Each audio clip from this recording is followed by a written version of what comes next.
Thank you so much for inviting me.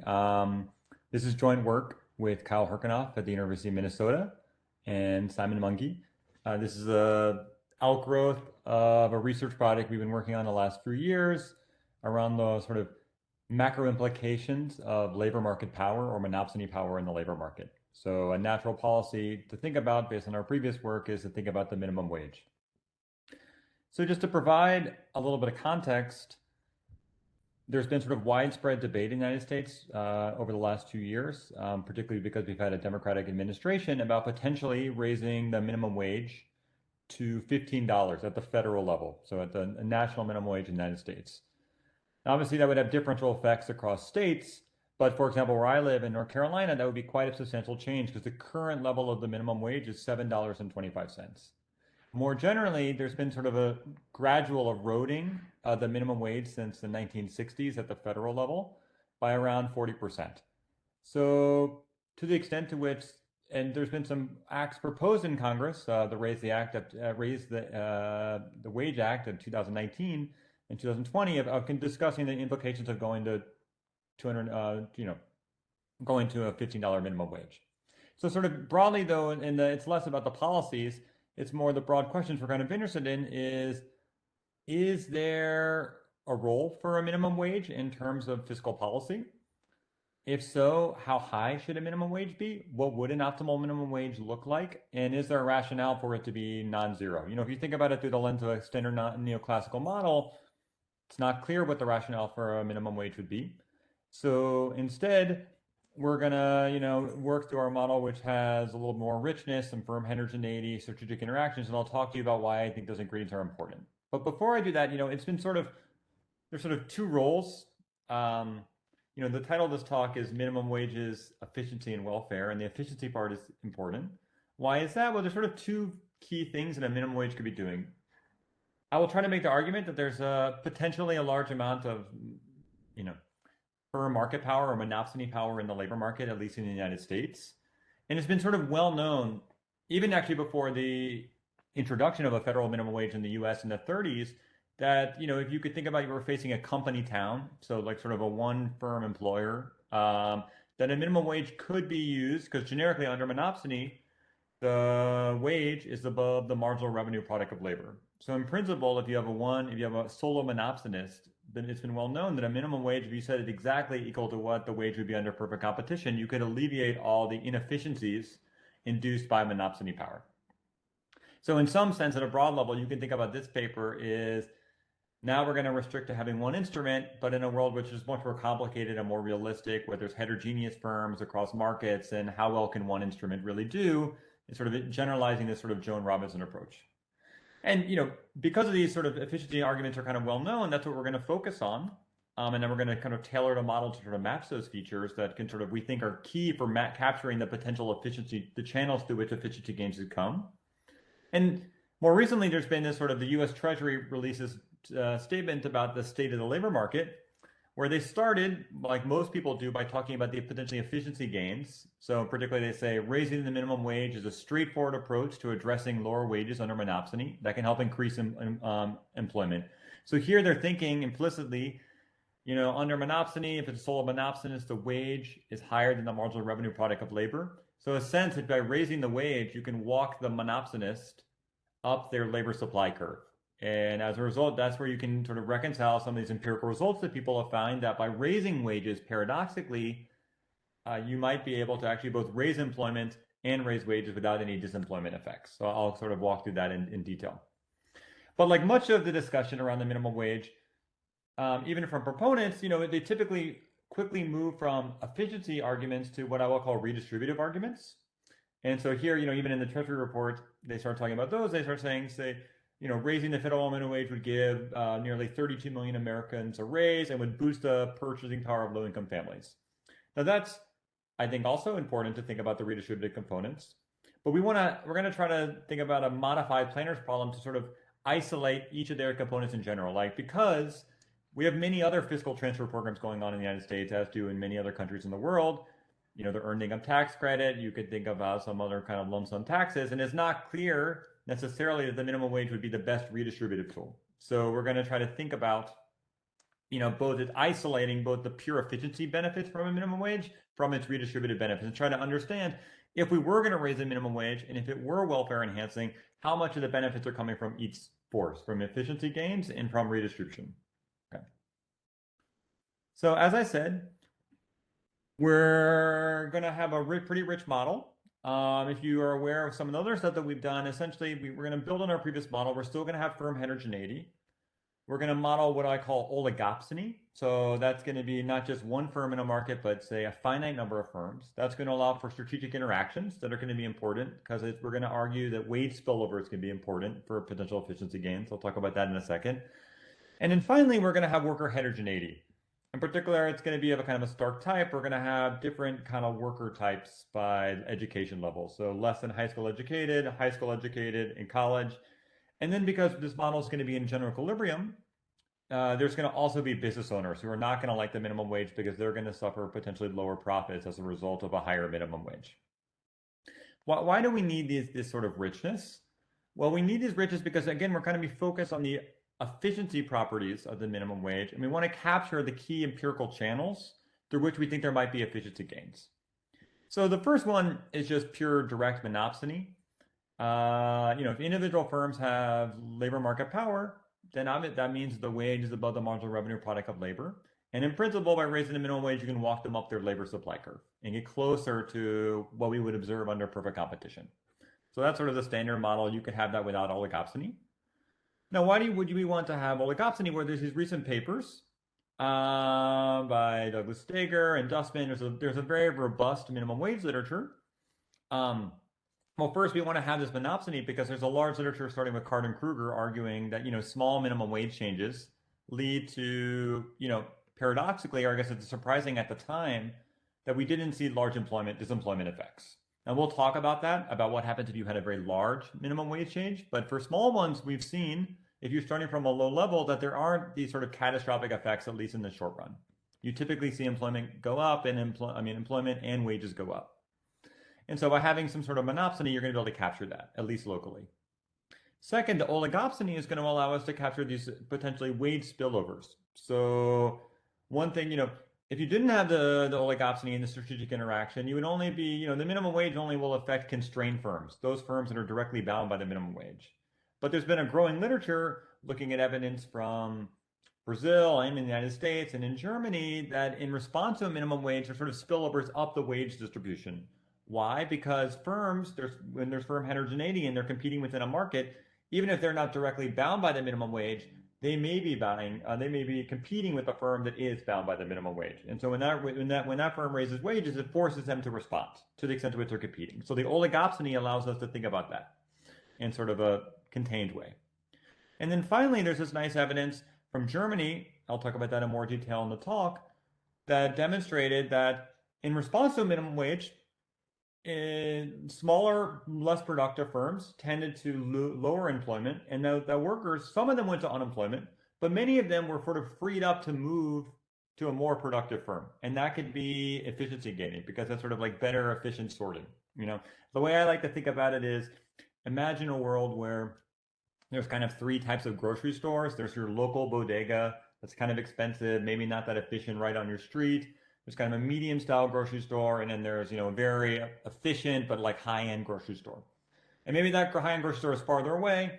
Now workers have preferences. They want to, minimize their commute time and so on and so forth. So maybe they're willing to work at the bodega, but the bodega only pays low wages and so on and so forth. So it's kind of moving across the workers. But as the wages go up, the bodega, which is less productive, is kind of constrained. Those workers are freed up to maybe move to the other firms. That could be efficiency enhancing. All right. On the other hand, of course, as you raise minimum wages before, the bodega shuts down. Now the middle firm, now its wages are going up, and now it's competing with a more productive firm. It may have been the case that some workers would have been willing to drive across town to work at the most productive firm because they pay the highest wages. But now because wage differentials have kind of narrowed, now they say, hey, it's not that worth it as much to drive across town. I'll go work at the middle one. So actually, these wage spillovers can have efficiency gains, but at some levels they can also lower efficiency as people reallocate closer to like sort of medium productive firms from the most productive firms. So in general, we want to have this richness to sort of capture these efficiency benefits. And what's nice about this is if you think through it, it's going to naturally induce sort of a hump-shaped dynamics in sort of what an optimal minimum wage would be. As you raise the minimum wage from zero, you have these direct efficiency gains. Moreover, these potential spillovers as lower productivity firms like get smaller and the workers are freed up and reallocate towards the more productive firms. Moreover, the wage spillovers that towards the more productive firms means that their markdowns are narrowing, meaning that they're paying slightly higher wages and labor supply is increasing at those firms. Because remember, under monopsony, that's sort of the key efficiency loss. So that could be good. But at some point, as the minimum wage keeps going up, remember this is a national minimum wage, you get above sort of market clearing. You're above the part where now labor supply exceeds labor demand. These firms start to shrink and you start to get efficiency losses.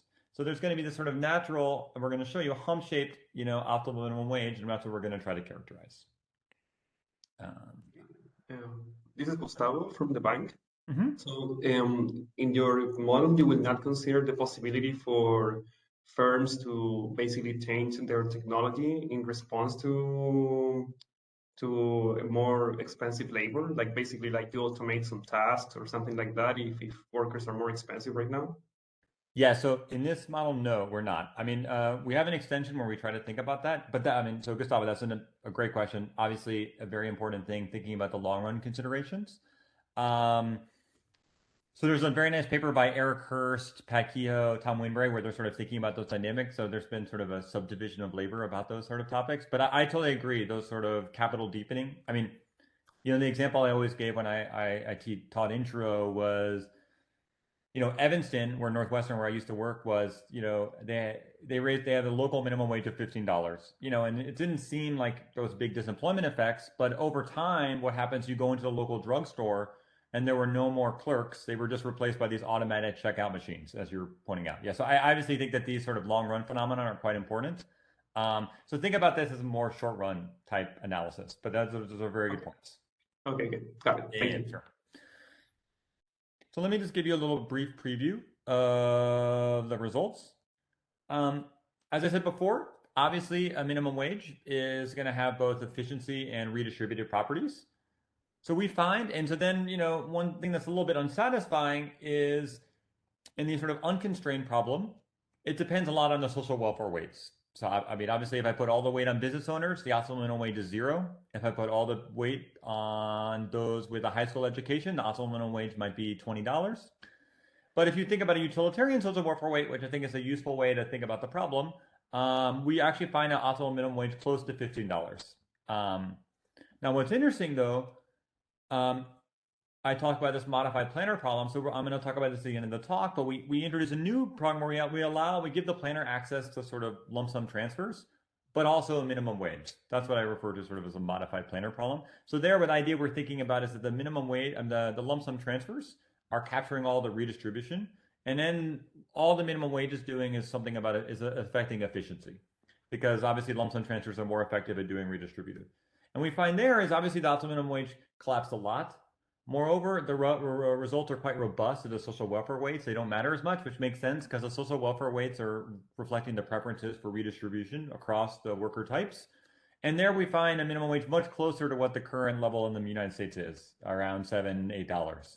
Um, and so in that sense, if we look at what these welfare gains are, under utilitarian social welfare weights, it would be as if TFP went up 3%. So you can think of that as small or large. I don't think it's that small, although I will say relative to, say, a very unrealistic policy, whereas if you took, say, estimated levels of markdowns that people have found in the literature, which are roughly around 20%, and then put them, and moved us back to the perfectly efficient equilibrium, those welfare gains are closer to 15, 20%. Okay, now that's a very unrealistic policy. Um, but it's still the case that the gains are somewhat substantial. But over almost the vast majority, 95% of those gains come from redistribution. So there, you have to ask yourself: is do you think that the minimum wage is a great redistributive tool? So I mean, another way of saying it is that there is an optimal minimum wage in this framework. It is above zero, but most of the gains are coming from redistribution, and the minimum wage isn't a great tool potentially at alleviating efficiency above a certain level. And the main reason why is through the lens of the theory I'm going to present. The most productive firms have the widest markdowns. So I'll try to walk through why that is. And these firms, these spillover effects, they're not really directly bound by the minimum wage, typically. Two, the spillover effects are just not strong enough to really discipline them. So it's there that the disemployment effects start to overwhelm them, so it just doesn't really affect them very much. So I'll stop now if there's any questions. And otherwise, I'll sort of try to walk through the theory. Okay. So let me just start by Can talking I about ask the you a general quick problem. question? A quick Yeah, of course. question before you move on? Oh, Eduardo hi, Rivas Eduardo. here. Good to see you. Likewise. You tell us the optimum wages. How flat or not is the objective function of the optimum? So one thing is what's the optimum, the other one is what's in some easy to interpret measure the loss from not being at the optimum. Do you have any idea of those? I'm going to show you some pictures. So it's not super flat. So, I mean, it's pretty peaked. So I'll show it to you. But it gets, obviously, it depends on the social welfare weights. But yeah, let me defer that for a little bit. That's okay. Good question, though. Um, so let me just start by like describing the environment. And then I will highlight a sort of simpler case to talk, to think through how we're going to actually solve this model. So we're going to allow for K separate households types. So they run from 1 to big K. So again, and concretely, when we actually go to the calibration, we're gonna in the baseline we have these four worker types, less than high school, college educated, and business owners. I've actually solved it. We can enrich it so that we can have types within a high school type. Because if you actually look at the wage distribution, at least in the United States, say within those with a high school education, it's pretty distributed. So you could think about having different productivity types within each educational class. I can talk more about that if you want to, if you're curious. So each household type, I'm just going to have some measure. We're going to denote that by pi k. And because the model is going to aggregate and we're going to think about it in general equilibrium, they're going to have a share eta k of the capital stock. What are they going to do? This household is going to send workers to, there's going to be a continuum of labor markets. Within a labor market, there'll be a finite number of firms, but in across labor markets, there's a continuum. And that's going to be, these labor markets are going to be denoted by J. So as I was saying, each market J has a fixed number of firms. That's just fixed exogenously, and that's just like a feature of the market structure. So there is not entry and there is not exit in this model. You can think of this, I'll talk about this in a second. Okay, and that's going to, these M's are going to be distributed according to some CDF, GM. Here we are matching it to census data to kind of roughly capture the distribution of firms across markets in the United States. Now this household has a convex disutility of sending these worker types across markets and firms. And in the general model, there are going to be wealth effects. So we're not going to have GHH preferences or something. In our previous paper, we showed, we're going to actually represent that with a nested CES structure. Here, we're going to be building from the trade literature on, these papers by Atkinson and Burstein in the AAR, sort of adopted to the labor market. You can, just like you can in the product market, you can microfound that as a discrete choice problem where these key preference parameters are movements from some Gumbel distribution that capture the distribution of moving costs across firms. But I'll talk about that in a second, in a few slides. What about firms? Okay. Firm. David, once again, Mhm. Gustavo here. The question, like, if you fix the number of firms, I mean, I know it could be just for like modeling convenience, but wouldn't you be like um, putting too much weight on the strategic interaction mechanism? Like basically you don't have firms that dispute the market and basically you know who are your competitors and you respond accordingly, basically. I mean, potentially, yes. I mean, if you think that like a free entry assumption is a very good assumption, then yes. So yes, that is for sure a limitation of what we're doing. It's a bit hard to think through how to do the free entry. We're not exactly sure how to do the free entry in this framework. I mean, also it could just be depends a little bit on your market definition. So, if you took as a market the entire United States, then obviously even if there's a finite number of firms, there's 5 million of them. It's almost it's perfect competition anyway. So it depends a little bit on your market definition as well. But yes, for sure, the lack of entry and exit is a limitation. Okay, thank Good you. question. So here I'm talking about the model with heterogeneous firms, but for the efficiency results, that actually doesn't matter very much. You don't really need heterogeneous workers. But let me just describe the production technology. Each firm is going to have some idiosyncratic productivity. So each firm I in market J has a productivity Zij. They have this decreasing returns to production function. There's going to be this sort of aggregate shifter Z upper bar. And then they're going to have this additive structure across market types of Cogg-Douglas. So this psi k is a household type specific productivity shifter. That's how we're going to sort of match the wage distribution across types. So this will be, for example, higher for college workers than those with high school education to capture the high school to college wage premium. These firms are going to hire workers and rent capital. And they're just going to produce some identical final good. So in our baseline, we think about these as mostly tradable firms because we're abstracting from product market power. You can instead of having this be decreasing returns to scale, there's ways to recast this in terms of monopolistic competition and wrap it over this. I'm not going to talk about that today, but I'm happy to talk about that as well. The more interesting dynamics are happening. So I will just say this production function is pretty limited. So across worker types. So again, for the efficiency results, you don't need worker heterogeneity. So you could just get rid of this and just have a Cobb-Douglas in one worker type. We had that in the original version of this paper. People did not like the idea of thinking about a minimum wage with homogeneous workers, but for actually the quantitative results, it doesn't matter that much. I can talk about that. For the efficiency results, obviously for the redistribution, it's crucial because without multiple worker types, there isn't redistribution. So finally, on the market structure, the most interesting parts are in the labor market. So there's going to be this sort of local Cournot competition for labor. These firms are subject to a minimum wage and national competitive raising market for output and capital.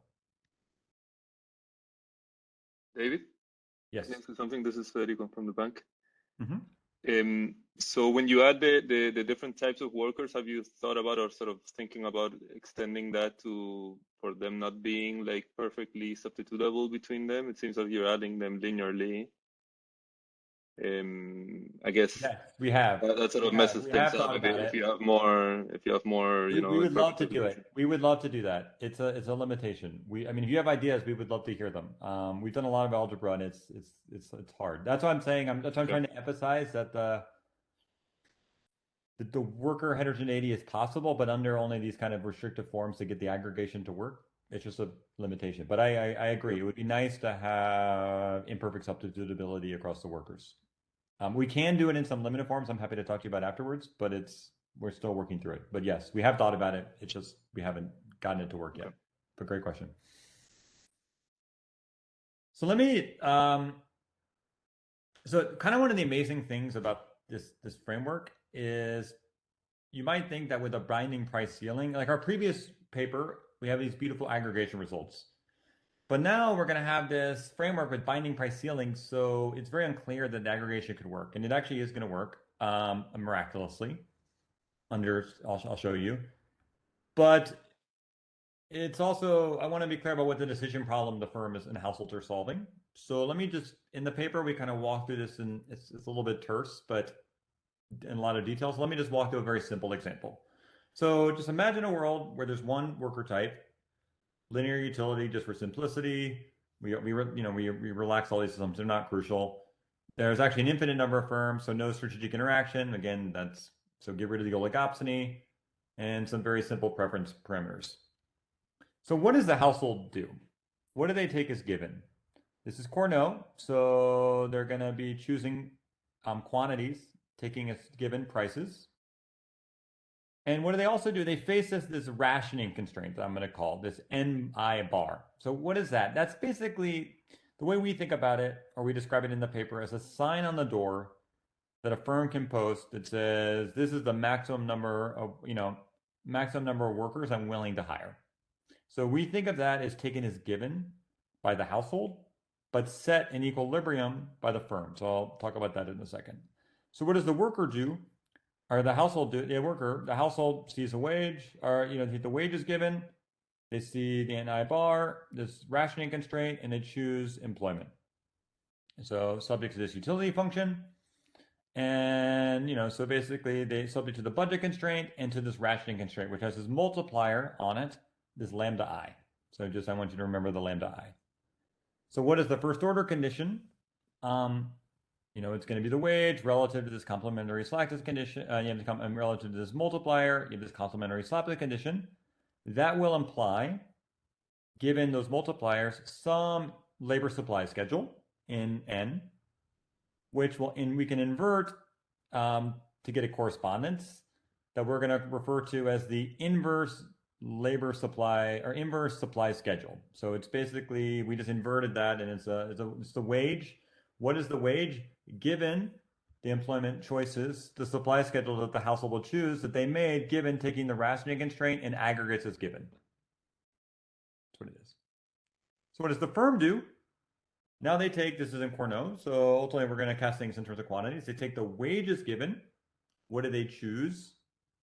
They take the inverse supply schedule as given, and then they choose the wage and their employment choice, how much the workers they want to hire, and the rationing constraint, subject to a few restrictions on the wage. The wage has to be consistent, has to be on this inverse supply schedule. The wage has to be legal in the sense that it has to be higher than a minimum wage. And they have to have commitment around this rationing constraint. So the employment they actually get in equilibrium, which they know as they maximize profits, has to be less than the NI bar. So you can show what that is. It turns out in equilibrium, what the NI bar should be is always weakly beneficial to set it exactly where basically labor supply, I'll show this in pictures in a second, where at the what the wage would be under perfect competition. Because above it, it's not binding, and so that's always what it is. And then if the wage is above labor demand, it kind of is exactly where it hits labor demand. So I'll show this in a second. So what is an equilibrium in this simple economy? It's going to be a wage, a rationing constraint, and an employment, and inverse supply schedule such that labor supply is optimized, obtained by household optimization. The wage, NI, and the rationing constraint are obtained by firm optimization, and markets clear. That's pretty it. So let me just talk about this in pictures. So this is just, before we even talk about a minimum wage, so this is in partial equilibrium. So here we don't have any of the GE spillovers. This is just one firm thinking about its problem in a given market with no minimum wage. So this is just kind of monopsony 101 with these preferences. So what's going on? So on the left axis, we have the wage. On the right axis, we have employment. In the blue, we have the marginal cost, and it's strictly above the labor supply curve. Why? Because the firm under monopsony knows that to hire another worker, they have to pay all their inframarginal workers a little bit more, in particular to induce them to work. And that means that the marginal cost of an additional worker is higher than the labor supply curve in red. Because of decreasing returns to scale, we have a decreasing marginal revenue product of labor curve coming from demand that is below the average revenue product of labor. So where would we be under perfect competition? We would be where the supply schedule intersects the marginal revenue product of labor. That's where you get under perfect competition. But because the firm internalizes that it faces an upward sloping labor supply curve, that's not where it actually chooses. It chooses where obviously marginal cost equals marginal revenue product of labor, just like, think about the analogy on a monopolist. And as a result, it chooses an employment level, NI naught, and a wage level that it reads off the supply curve, WI naught, that is below, the NI naught is below the amount of employment that would be under perfect competition. And the wage is below the wage they would pay as well. This means that the firm earns a markdown, which we denote mu I, where there's a gap between the marginal revenue product of labor of each additional worker and the wage. So these are profits, and we've denoted the profits the firm earns in equilibrium in gray. So this is just like the labor version of the standard monopolist problem. It's without any minimum wage at all. But you can see immediately that if you could set a minimum wage somewhere on the red line on the supply curve that sort of still below, but the minimum wage were below what the wage would be under perfect competition, you could kind of walk the firm up its labor supply curve and lower these efficiency losses from monopsony. So now let's think about what happens with a non-binding minimum wage.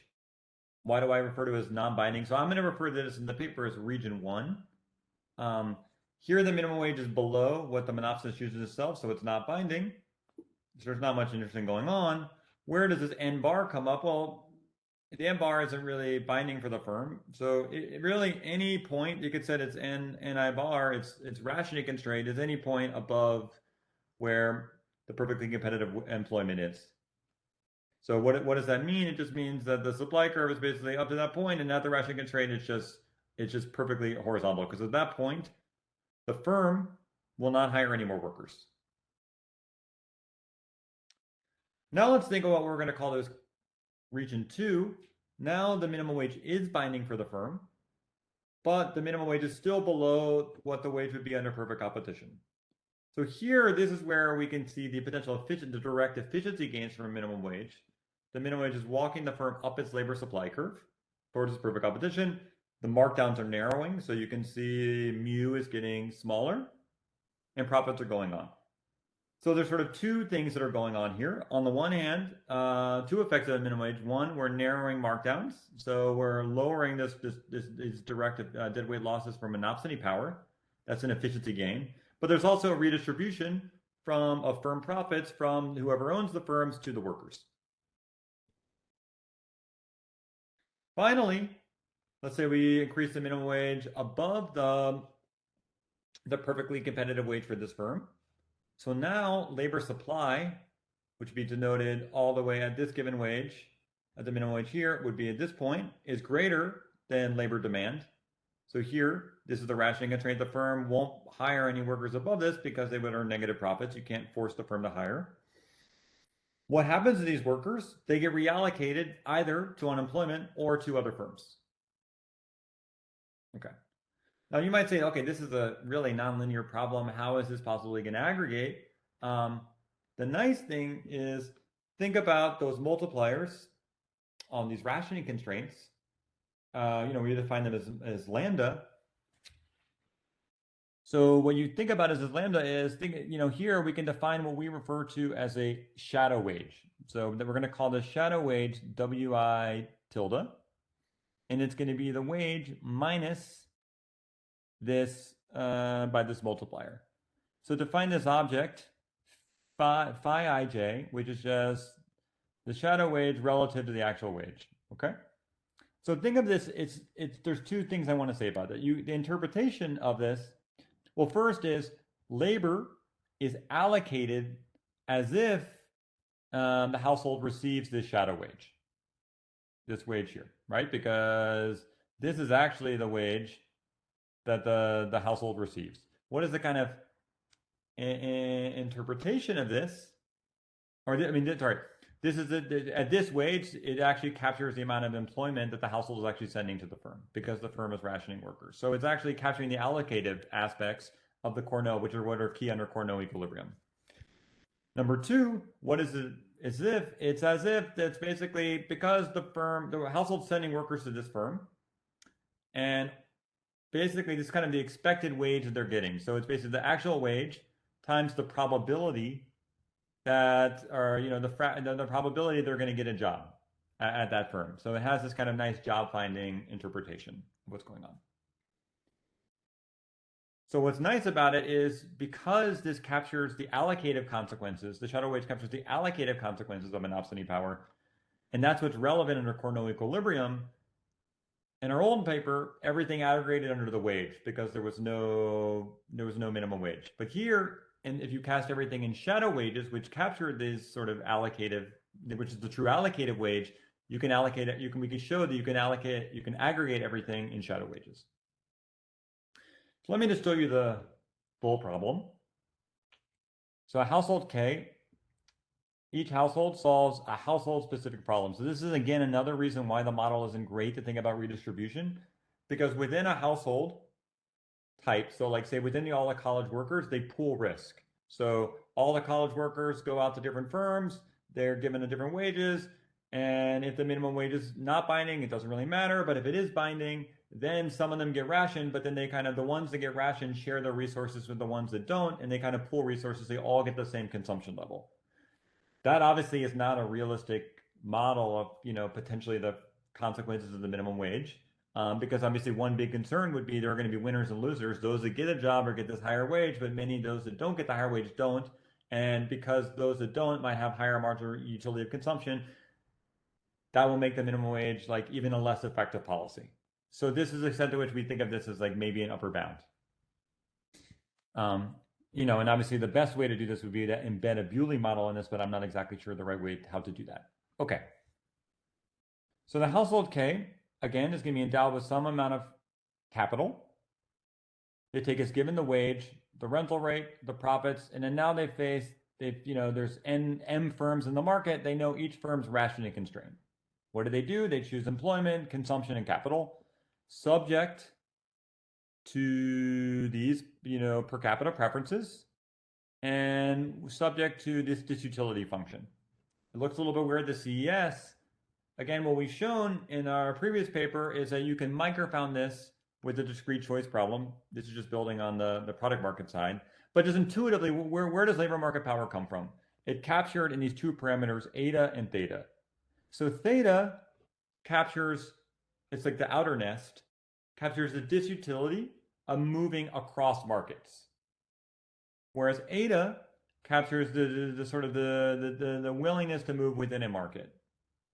So again, if you know the Atkinson and Bernstein model, so that typically what we're going to assume when we find in the data is that eta is greater than theta. The willingness of households to move across markets is greater than to move across firms within a market is greater than the cost to move across markets. So just like concretely, if you're a nurse in Durham, North Carolina, you might work at Duke, you might work at UNC, you might work at Wake Med, you might work at NC State, and your willingness to substitute across them pretty reasonably. But, it might take a lot to move to Austin, Texas. Why? You have to sell your house. It's a bigger commitment. And so your willingness to move across these firms, within a market is greater than the move across markets. What does that imply? That's going to imply that the firms that actually are bigger because they're big in their market, they face this outer elasticity, and theta is lower than eta. It means they're going to face essentially a lower labor supply elasticity, which is going to give them wider markdowns. So that's why this theory, which is the bigger firms, the more productive firms, naturally are going to face lower labor supply elasticities and have wider markdowns. Okay.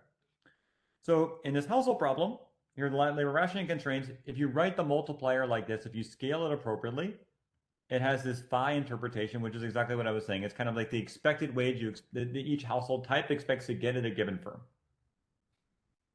Just a note again, because of these high household types, there's perfect risk sharing. You can see that here by this integral 0 to 1. They're integrating across all the firms within a market.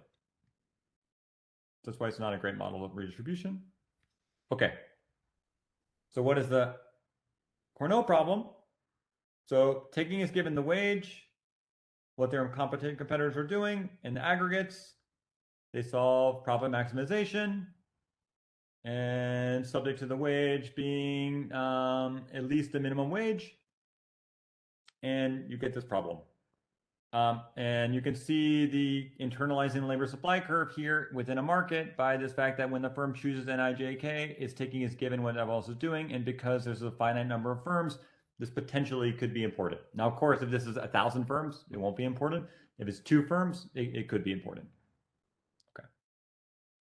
So it's kind of a complicated problem, but because of the logic I showed you before with the shadow wages, it turns out that equilibrium labor supply for each household type within a market can be characterized in the following way. So if you define the shadow wage as this multiplier, which is again this appropriately scaled multiplier on the labor rationing constraint,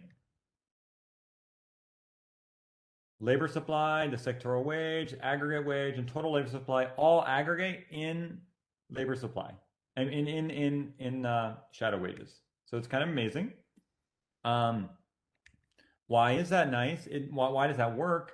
Well, it works because, as I was saying, these shadow wages actually encode the allocative consequences of the minimum wage because they're capturing these multipliers on these rationing constraints. So that's what you need to know. You need to know what under Cournot, you need to know what your other firms are doing and the allocative consequences of their choices.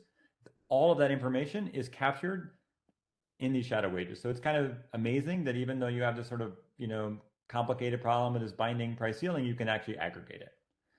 What's nice about the aggregation, and then I'll ask your questions, is that it gives you it shows you where the misallocation potentially is coming from a minimum wage and from markdowns. So in particular, you can define these sort of firm shadow markdowns and these market shadow markdown figures. And you can see what is it matters. It matters, in particular, you can get these sort of, you get this nice market misallocation term, which depends basically on how the markdowns vary relative to productivity. So generically in this economy, because the most productive firms have the widest markdowns, this term, which has a direct productivity loss, a market equilibrium and a general equilibrium, is going to be negative. Because the most productive firms, they're like, if you think about it, you're a solo monopsonist, you only face, this outer nest, this data is later, so you face a lower labor supply elasticity. As a result, you can have a wider markdown. Because in the limit under perfect competition, it would be if eta was infinity, it's just perfectly horizontal. So you face a wider markdown. You're the higher wages. So it's like paradoxically, the biggest firms pay the highest wages because they're productive, but also face the widest markdowns. The gap between the marginal revenue product of labor and their wage is also the largest. Okay, and because that's what's going on, so you can immediately see how the misallocation can be affected in equilibrium. So to the extent to which, as you raise the minimum wage, there's going to be, if there were big spillovers to the most productive firms, we could actually narrow this misallocation term. So let me Sorry, David. ask some questions. Yeah, and I'm going to give a simple example now, but let me ask for questions. Yeah. Yeah, I got a bit lost about that relation between size or productivity and markdown. So let me see if I got it straight. Like basically, like big firms or most productive firms have wider markdowns because basically, like people want to work there and they're less willing to go somewhere else because they get, even though they have, they're being paid much less than the marginal product of labor, they're paid more than other firms, right? Is that the logic or that's the logic? So I guess like concretely going back to my like let's take the Duke. Actually, Duke has been sued multiple times about colluding about, like, say, doctors and hospitals. But let's put it this way: people like living in North Carolina, and let's say you're living in Durham. You only really have two options to work as a doctor. You can work at UNC or Duke. So that gives these firms, yes, of course, as a doctor, you could move across markets. You could move to Texas, you could move to California, you could move to Chile. But because that's kind of a costly decision and people's willingness to do that, that gives these sort of bigger firms more market power over workers because it's as if they face a less elastic labor supply. This is a model, right, where households have preferences or workers have preferences over what firms they may move to. Now, contrast that to a world in which, think about the market for restaurants. There's lots of restaurant workers, and as a result, it's very, the jobs are very substitutable for workers. As a result, these firms face highly elastic labor supply, and as a result, they have much smaller markdowns. Does that make sense? Yeah, that makes sense. Yeah, thank you very much. But that also, to the extent that, and then there, this is a little bit outside of the paper, but there is some evidence in U.S. manufacturing that this is true, that the biggest firms have wider markdowns. But this is an area where there's like much more theory than data, and so we could use a lot of evidence on that. But just through that, given that fact, it kind of immediately suggests that the minimum wage is not, to the extent to which you want to use the minimum wage to think about alleviating efficiency losses, the biggest efficiency losses are at the most productive firms.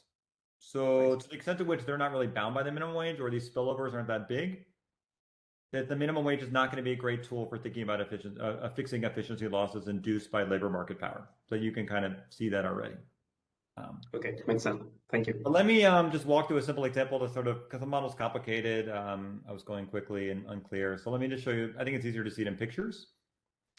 So this is not a real quantitative example. This is just rigged up to show you some mechanisms. But on the x-axis, we have the minimum wage relative to what the frictionless wage, what the wage would choose, the market, the firm would choose, the least productive firm would choose in equilibrium. So at below 1, the minimum wage isn't binding. Above 1, the minimum wage is binding for that firm. So you can kind of see that in the upper left region. They're unconstrained, they're in region 1. Then between a ratio of 1 to 1.2, they are bound. They're in the kind of the region 2. They're walking up their labor supply curve. And above that, the minimum wage is above the perfectly competitive wage. And as a result, the firm is in region 3. So they're constrained on their labor demand curve. So as you can see that, this is what you can see that reflected in the wage. The minimum wage isn't binding below 1. Then it kind of linearly increases with the minimum wage, which is binding. So what's going on in terms of the shadow wages? Well, in region 1, the shadow wage the minimum wage isn't binding, so the shadow wage just stays constant. Then in region 2, the minimum wage is binding, so the shadow wage is the wage, it increases 1 for 1 with the wage. Then in region 3, here we see where the shadow wages differ from the actual wages, because the shadow wages capture these binding rationing constraints. So as a result, now the shadow wages, which is being subtracted, the multiplier is being subtracted on the rationing constraint, the shadow wages start to decline. So this is where it's capturing the declining employment. This is which, in a sense, the shadow wages are actually is the allocative wage. So it's capturing these disemployment effects from minimum wages at high minimum wages. So that's just partial equilibrium. Now let's think about the market equilibrium. So now we can think about these spillovers and these reallocations. So now I've added 2 other productivity levels of productivity within the same market. We have a mid-productivity firm and a high productivity firm. So if you think about what's going on at now let's think about the mid-productivity firm. As we increase the minimum wage, now the minimum wage, say we're between 1 and 1.2, is binding for the lower productivity firm. So what happens is, because these firms are competing within the market, there are spillovers from this minimum wage increase to these other firms. So in particular, now these firms are competing, and if you work through the algebra, it's clear that they would want to increase their wage. So you can see their wages increase, but not 1 for 1. So that turns out to be kind of bad for aggregate employment. Why? Well, yeah, on the one hand, you're narrowing markdowns at these firms, so that's good, at the least productive firms, but there's this reallocation effect of employment from the more productive firms because you've narrowed wage gaps towards the least productive firm. Then as you enter region 3, the minimum wage is binding, is above the competitive wage for that firm. Their employment starts to fall. That frees up the employment to go to the more productive firms, and you see employment goes up there. And then finally, as the minimum wage becomes binding for the mid-productive firm, the lowest productive firm quickly dissipates, but then now there's a reallocation of employment actually from the more high productive firm to the mid-productive firm. Why? Because wages have narrowed, but the minimum wage is binding for the mid-productive firm, so it's increasing 1 for 1 for that firm, but not 1 for 1 for the high productive firms. But I hope this kind of shows you, and here's like showing you what happens in terms of markdowns and misallocation. You can see this is why the misallocation term kind of moves over time. So here, when it wasn't binding, nothing was happening. Here, actually, misallocation was increasing because, as I was saying, you're moving workers from the more productive firms to the least productive firms, because these wages are going up 1 for 1, but these are not at the high productive firms. Then when you start getting positive reallocation, it's when the least productive firm starts to shut down. Those workers are freed up and reallocated to the more productive firms. So it kind of goes back up. The other point I want to say, the other thing that matters is just the direct effect of narrowing markdowns. So you can think about the market markdown as the employment weighted average, or the market share weighted average of all the firms in a market. That's in the black line. And what you can see is it's just completely dominated by the most productive firms. They're just very productive. They have the widest markdowns. And so you can see that even though shadow markdowns move a lot and the minimum wage is doing something, it's really affecting these kind of much smaller marginal firms. It doesn't move the market markdown that much. So it doesn't have a huge effect on market level labor supply, like in these formulas, these aggregation formulas. Where is it? Yeah, here. And that's just a function of how much productivity dispersion we see in a market and the fact that the biggest firms are just quite productive. Okay. But I hope this gives you a key that these are the potential market level spillover efficiency gains or losses potentially from a minimum wage. So it's going to be crucial to discipline these strategic responses. So in particular, we need to discipline quantitatively how important these wage spillovers are. So here we're going to try to estimate this from some evidence from Steger. We were doing it from some evidence from Alora Duranicourt, but turns out there were problems in that paper. Some empirical problems about mean reversion. So we're not doing that anymore. But in this paper, he's looking at hospital mergers and looking at our new hospital entry and looking at how firms, they change their wages and how other firms respond. So we kind of quantitatively match that pretty well. And then second, we're going to try to replicate this experiment from Dustman et al., where they look at the reallocation of firms after a big minimum wage increase. And that's going to discipline this reallocation effects quantitatively. Okay. So before I talk to the calibration, does anyone have any more questions? Or oh, sorry, shut up. Okay. Let me just briefly walk through the calibration. So we're going to take the distribution. Oh, sorry, 1 second.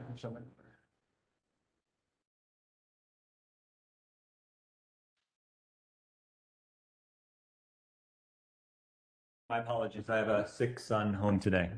It's getting cold here. Okay. So where do we get the MJs? That's just from the US Census data on average. We're going to define a market as a NAICS 3 by commuting zone. So roughly, types of like restaurants within, the Chapel Hill, Durham area, or restaurants within the Atlanta area. Okay. So on average, there are around 113 firms per market. So you might hear that and say, oh, well, oligopsony can't be important. That sounds pretty competitive. But these firms are almost like kind of paretally, or log normally distributed or Pareto distributed within a market. So there's a lot of concentration. So if you weighted them, there's almost like a competitive fringe and always some big players. So in terms of if you market share weight them, it's as if there's 9 firms in a given market. Okay, 9 equally sized firms. We match productivity with a log normal to match the the payroll weighted concentration of we see in the data 0.11.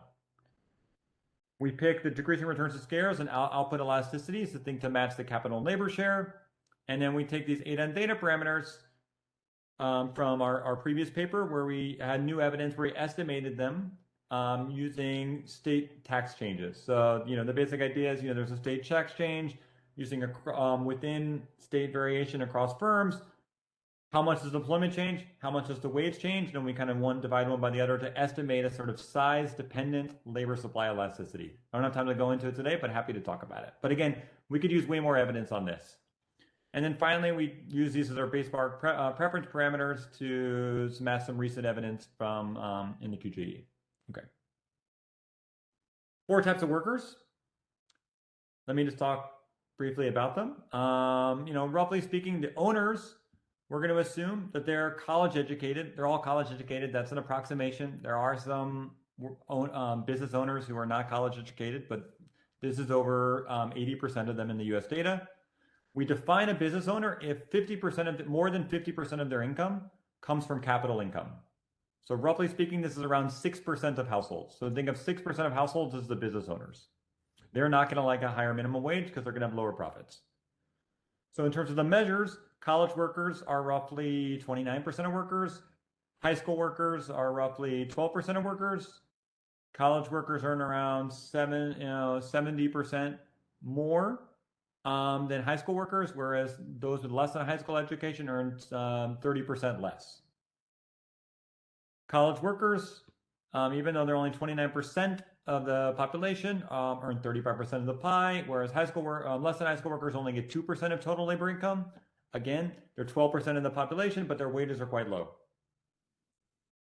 All of these groups, once we've split out, basically the college workers from the college business owners, their share of capital income is all quite low. They're 6%, 4%, and 2%. That means they're not going to be seriously exposed to capital losses coming from a higher minimum wage. We pick this to match the average firm size, and then we're going to pick the average productivity shifter such that, just like in the CPS, a $15 minimum wage would bind for 29% of workers. Where are you going to see the potential redistributive gains? So here I'm just showing you the measure across workers with what you would get if you wanted to replicate the actual consumption shares we see in the US data.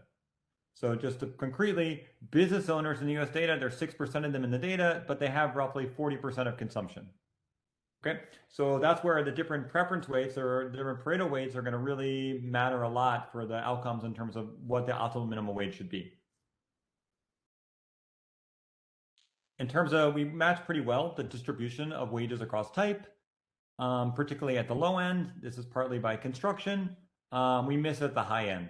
There are a bunch of workers in the data that even with a no high school education actually have pretty high hourly wages. We don't really capture that very well in the model. But I think for the minimum wage, which is more about the lower end, I don't think this is a huge problem. Okay. So I don't have that much time, so I'm going to skip the validation. But I just want to say one additional thing that's nice about the paper relative to, I spent a lot of time talking to labor economists, particularly those who do work on a minimum wage.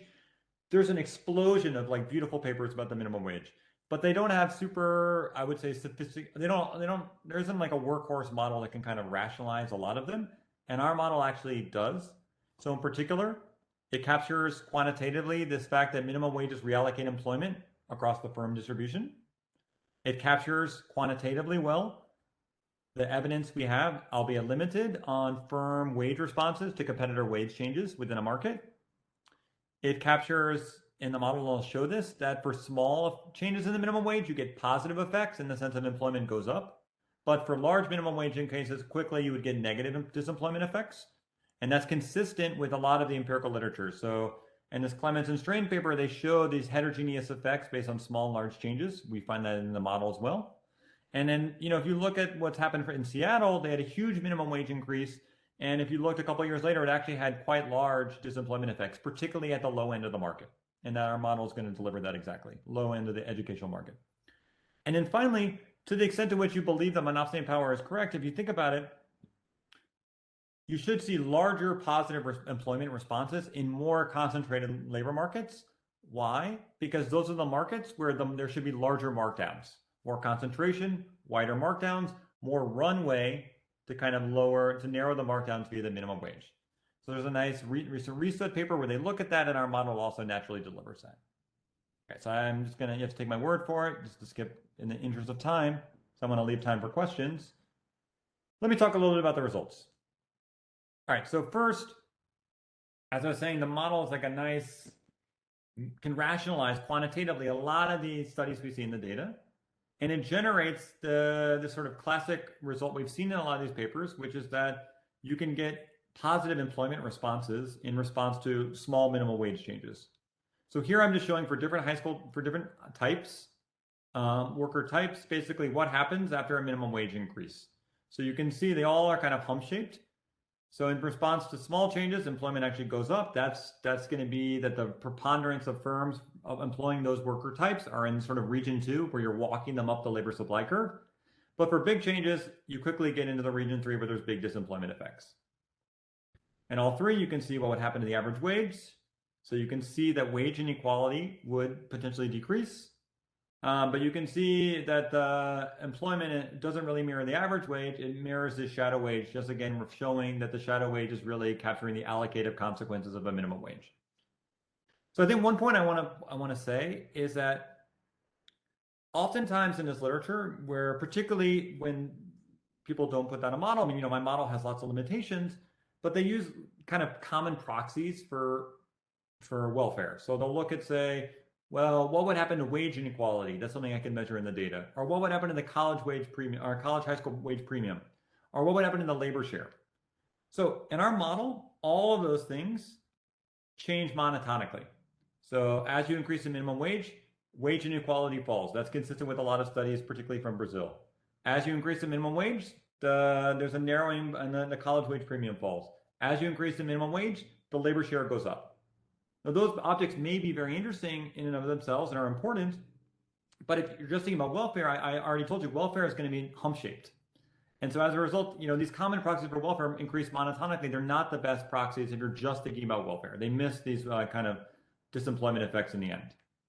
Okay. So what are the welfare effects? Let me start by thinking about I'm going to define things in terms of a consumption equivalent welfare gain. So here I've just done it for the 4 worker types. So Eduardo, this is a little bit your question about how peaked things are. So in the left axis, we see basically, for the less than high school, it peaks earlier, and then the disemployment effects steeply go off. I'll talk a little bit about why it declines so quickly. In the end, for high school workers, you kind of get the same peak. I've cut it off at $18, but if I continued it, it would go down. And for college workers, it increases, and then the absolute minimum wage is actually in the model something like $31. Now, for business owners, they hate it completely. It just, they're mostly just exposed to the losses from minimum profit losses due to a minimum wage. And so you can see immediately that depending on how you weight these household types, you're going to get different minimum wages, household minimum wages. So if you look at if you wanted to think about a utilitarian weight, so here we're weighting according to their measure or how the proportion in the population, you get a number closer to $15. Whereas if you wanted to weigh what we use called Negishi weights, this is probably unfortunate terminology. Apologies, I have Minnesota co-authors. If these weights are just what would be the Pareto weights that would replicate the consumption distribution that we actually see in the United States. And there you get a radically different answer, like $7. So one interpretation of this is that the current federal minimum wage in the US actually reflects the consumption preferences that we see, the consumption outcomes that we see in the United States. The fact that the rich, or college workers, they're more richer people, basically would prefer a lower minimum wage. Okay. So one interesting question. Sorry, very quickly, Ernesto here. And coming back to Eduardo's question, it's very flat. Where it's flat? Here? The Negishi. Oh, yeah. The Negishi is pretty flat. That's true. Yeah, that's true. So I don't actually have, that's a good point. I hadn't thought about that. I'd always just thought about this one. Eduardo's one it is pretty flat. That's true. Yeah, that's a good point. I need to think more about why that is. Yeah, thank you for pointing that out. So let me talk a little bit about although part of that, Ernesto, is just the scale. So here is like zooming in a little bit so you can see what's going on. So here we're trying to ask how much of this potential welfare gain is coming from narrowing markdowns and how much of it is coming from reallocating workers from less productive to more productive firms.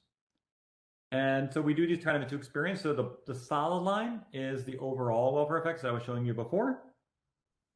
The small dashed line is looking what happens if we're just looking at isolate the pure reallocation effects. And the dashed line is what's the effect on narrowing markdowns. And what you see is that the vast majority is coming through reallocation. It's all about changing this covariance between average productivity and the markdowns, moving workers to the more productive firms at lower ends. But then what happens, basically my interpretation of this is as the minimum wage goes up, the smaller firms shut down, get smaller, those workers are reallocated to more productive firms. But then as you increase the minimum wage, you kind of quickly get into diminishing returns because now the disemployment effects are just so steep for these particularly for these lower wage workers. And in experiments where I've enriched the worker heterogeneity to the point where instead of just being 4 types, I have like a within high school, less than high school type where they have different productivities. There are those workers who are the least productive, least educated types, they get rationed very quickly. And they are very, very unhappy about a higher minimum wage. Okay. Sorry, I kind of said this. So as I was saying before, the U.S. Treasury, has put out the state of the labor market, and there, just like most people, they conflate these sort of efficiency gains coming from, like, say, Region 2, increasing employment, and the redistributive consequences of a minimum wage across worker types from, say, the business owners and the college workers towards the less than high school workers. So we want to think about a problem. How could we isolate these channels? So what we're going to do is think about sort of a modified planners problem, where we're going to allow the government to choose lump sum transfers and the minimum wage. So here, the lump sum transfers are just such that the government budget constraint has to hold. So all we're going to do is, for a bunch of different preference weights, social welfare weights, we're just going to let the planner solve this problem, where all we do is add transfers. And the idea basically is, obviously, as you change the preference weights, so as you go from utilitarian to putting more weight on lower income workers, that's going to change the redistribution. That's going to be reflected in the transfers. And that's going to leave, the idea is that it's going to leave the minimum wage to address efficiency losses, potentially. So this is just a table to kind of show you the results. What you see is basically, first in the upper panel, we had the no transfer equilibrium. So this is just showing you what the optimal minimum wage is under different preferences. And as you see, it varies a ton. So on utilitarian, that's what I was saying, is $15, and you get this 3% welfare gain, but versus this huge one where you just narrow markdowns to, you set markdowns to 1. This is just showing you the different, the different welfare gains. Obviously, under utilitarian, the lower types benefit, but the college workers the owners hate it a ton. If you put all the work, a lot of weight just solely on high school workers, you actually would, if you just went back and look at that that picture, you would choose a higher minimum wage, closer to $18 or $19. It's not that surprising. And you can get a little bigger welfare gain, but now you can see that would be, the less than high school workers don't like that minimum wage, because in that region, they're being rationed pretty significantly. So their aggregate income is going down. Now, in contrast, if you look at with transfers, the range of minimum wages we see is much more narrow. Of optimal minimum wages we see is much more narrow, which I think we find kind of conceptually appealing. Now, the welfare gains are much lower, roughly 1/20th, which suggests that the welfare gains coming from pure, from the minimum wage correcting efficiency losses are not really small, but the minimum wage is always robustly around $8. So we find that appealing, which makes sense because now we've kind of controlled for the redistribution. So why are the gains small? Let me ask you something empirically only. So this $8 correspond to which fraction of the median wages in your distribution sense? It's pretty low.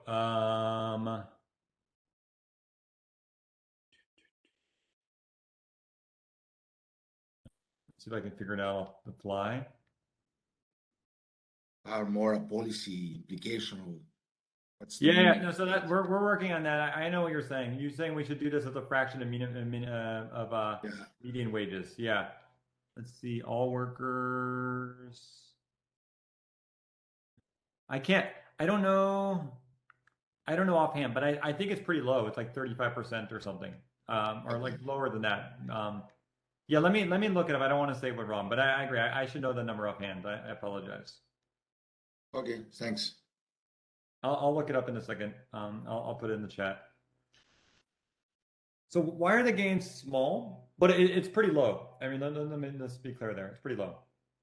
So in the data, we have a large number of. We need to match the average concentration in these markets. So there's a lot of firms, but some of them are highly concentrated. That means that there's this competitive range where these firms have kind of small markdowns. So the minimum wage, that doesn't give you a lot of, what do you need? You need more runway.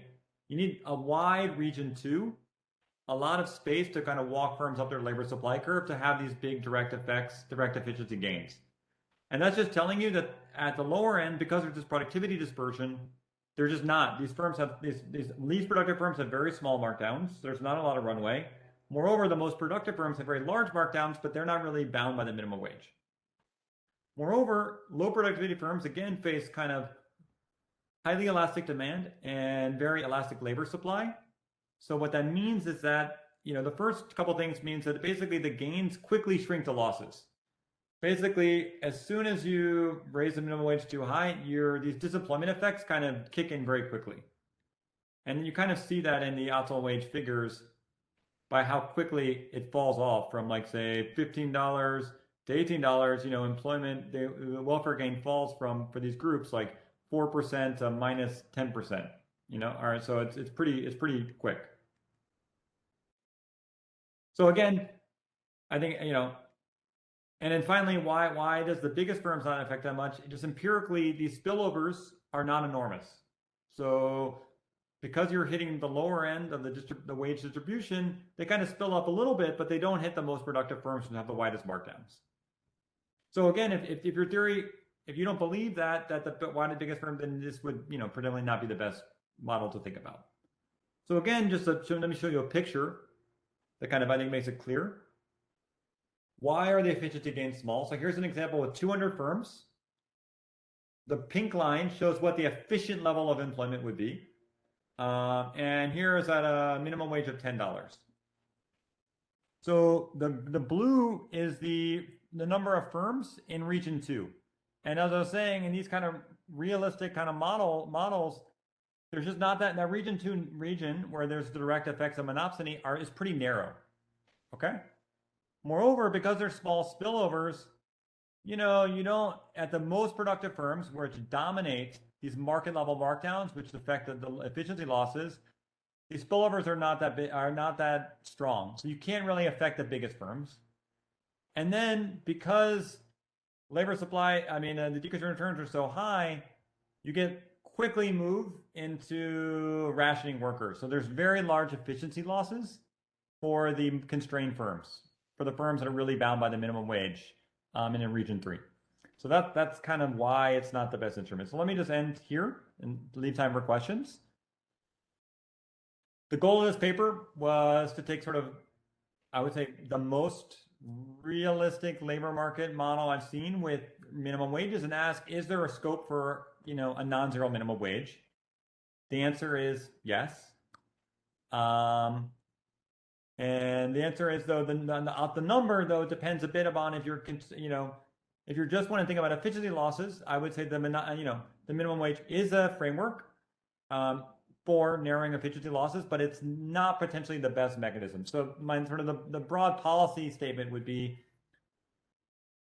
if you want to do a higher minimum wage, it needs to rest on, say, redistributive arguments as opposed to purely efficiency arguments.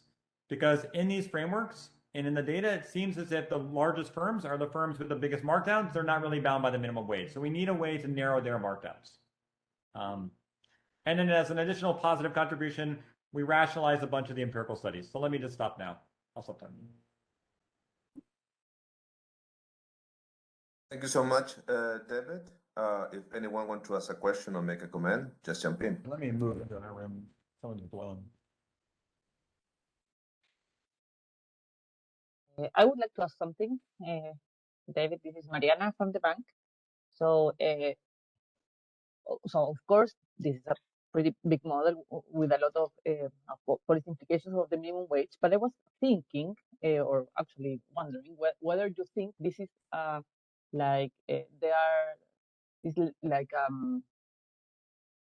if there's any bias in the sense that in real life there could be other motives, that minimum wages could increase productivity, for example, if there's something like motivational or something like that could be maybe it's probably more effective in the short run than in the long run or something like that. But there could also be other things that would decrease the minimum wage or the optimal one. So have you thought about that? And yeah, okay. So great question. I'm not like just a heathen, so I agree. The model is missing many things and is highly stylized, even though it is like pretty rich. Sorry, I'm trying to find a place for the bleep blowers in. So on the one hand, you might think that the minimum wage, this is an upper bound, because another feature, an empirical fact that we don't match or haven't thought about is that there's often pass-through into retail prices. If you think about industries where there's lots of minimum industries where the minimum wage is quite prevalent, you might think retailers optimally raise their prices. So there is some evidence from restaurants in the United States and elsewhere where that happens. So to that extent, you might think taking that into account, these price effects would actually lower the numbers we're having. On the other hand, you're right. I mean, I think there could be some motivational benefit from a minimum wage. And then I think also just kind of speaking a little bit outside the models.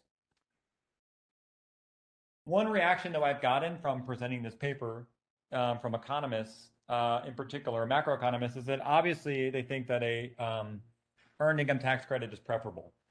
And I understand that because it doesn't have these disemployment effects.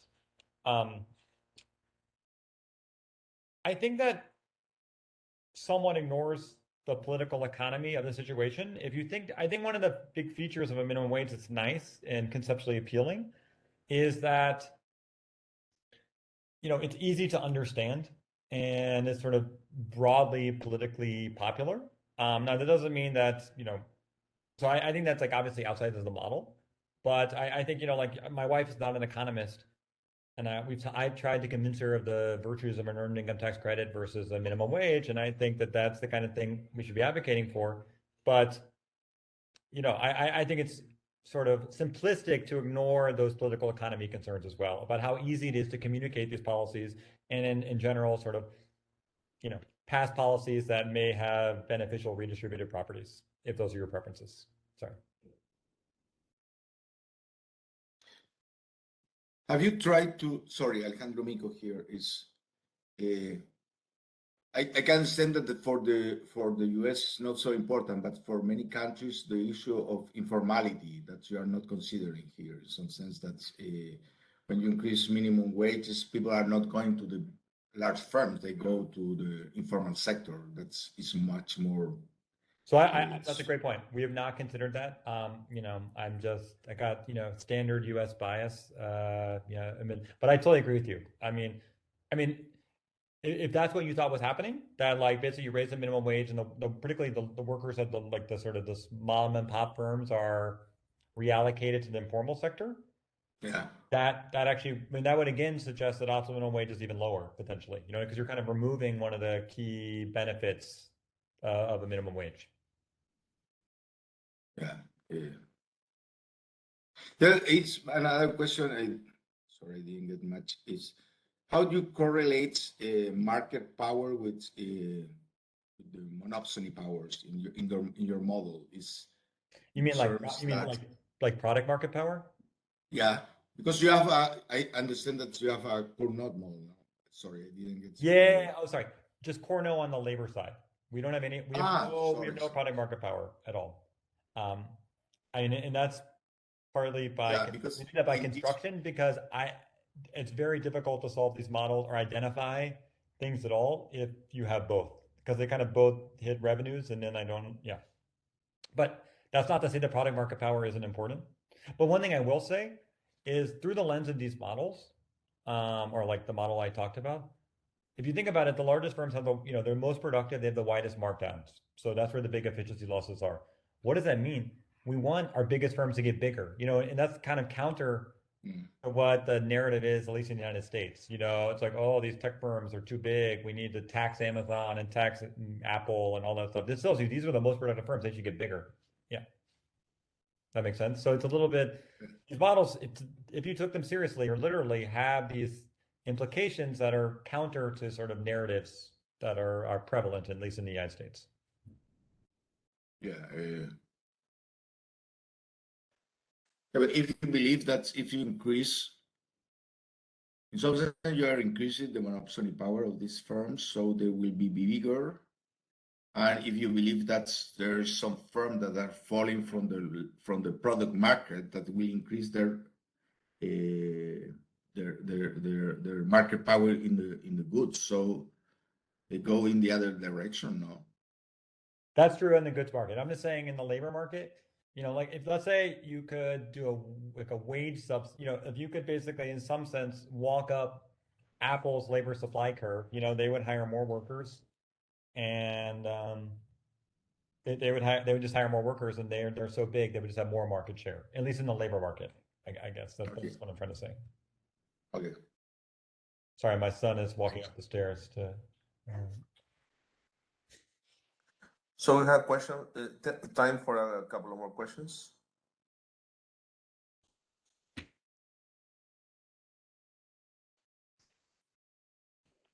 So have you guys, David, this is Federico again.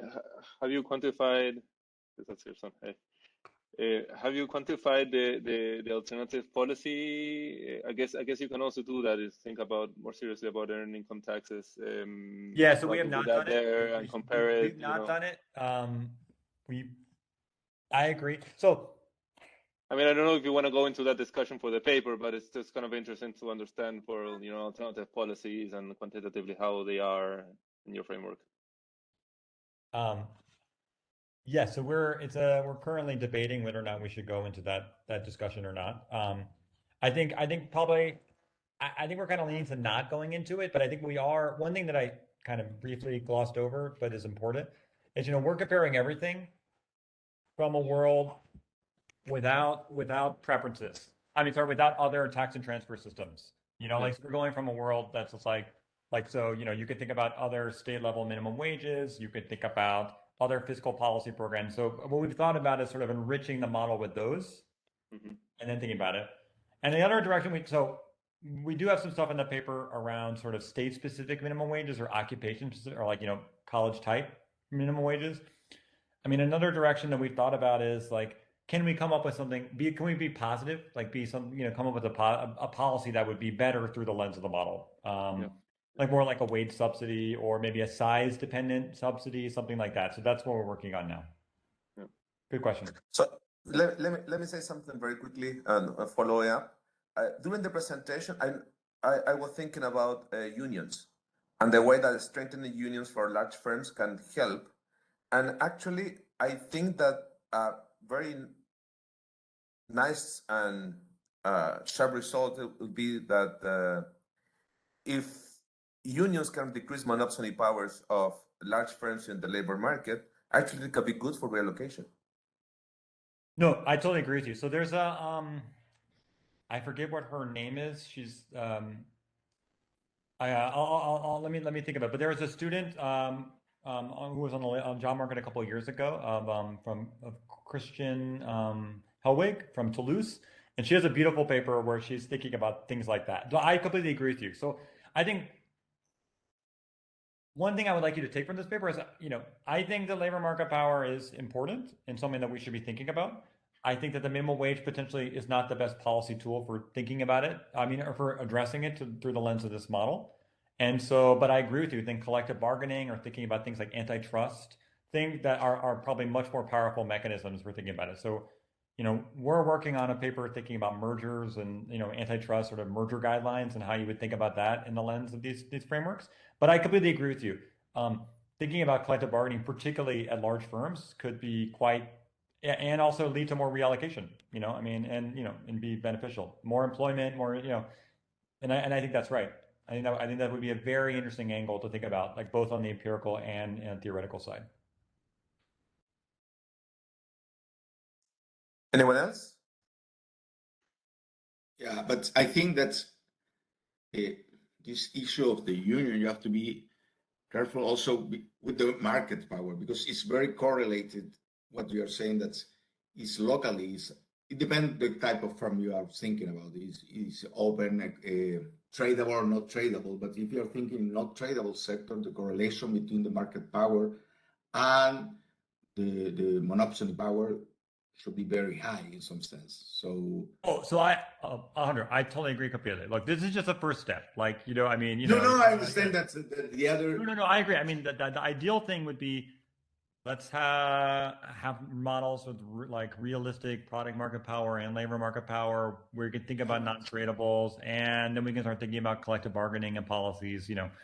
I don't know how to do it yet. Y'all seem very smart, so no, but I agree with you completely. You'd have to be very careful. I don't want to make policy, exactly, but I agree. I agree that I shouldn't make statements about policy until I have any idea. I've thought through these more complicated, realistic models. Okay, so thank you very much, everyone. I think that we Yeah, thank you so much. It was great. Thank you for all the comments.